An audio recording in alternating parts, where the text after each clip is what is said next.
What do you remember about Cactus Jack? Well, there's another guy. He's just a gentle guy. He really is. You do any interviews with him, and he's got a good heart, good soul.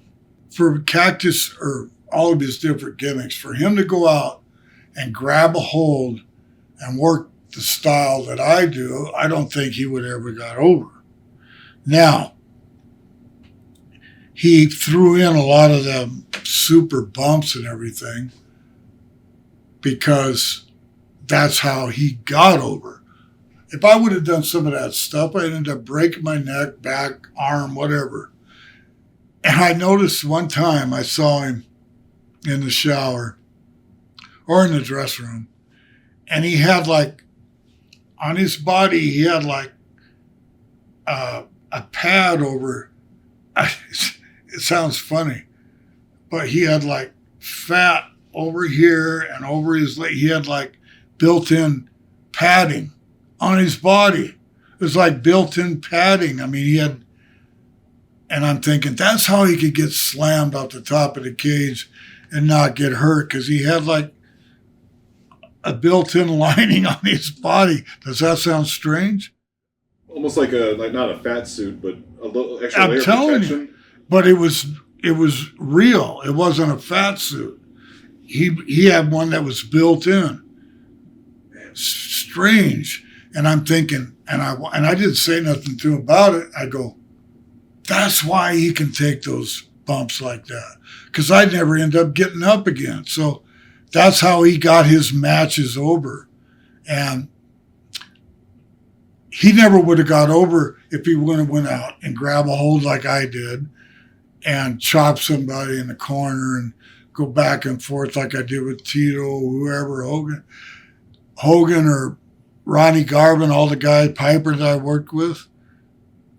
He would have had, he had to do the extreme to get over, but it got him over big time. And a nice guy, good talker, just a real gem of a person. An author too now, I guess. Yeah, he's had books. I've got a book on the shelf, and because of the pandemic, I haven't finished it, but I think it's pretty much finished. I just got to figure out how, if I'm going to what do you call it? Oh, self-published? Yeah. Or I've been waiting to see what WWE wants to do too. But it's done, so it should be a good read. Absolutely. Yeah. What about Marcus Bagwell in WCW? Did some work with him? I worked against him. That's right. Yeah. In single matches, or me and Slater or me and Terry Taylor were together. But Marcus, good-looking guy, and this is back when he was total babyface. He wasn't Buff Bagwell yet. And I used to get him in the ring, and you could tell he didn't want any more.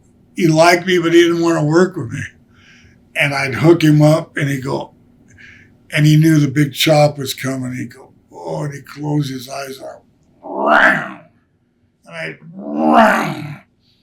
and he took it like a man. He didn't like it, but he didn't block it, I see some guys that block her, they throw up.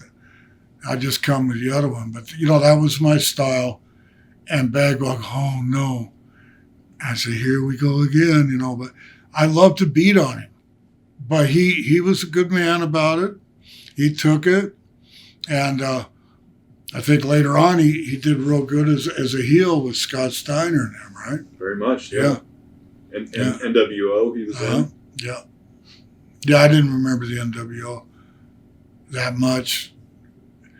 But that's what WCW was doing fantastic with the NWO. They were doing great.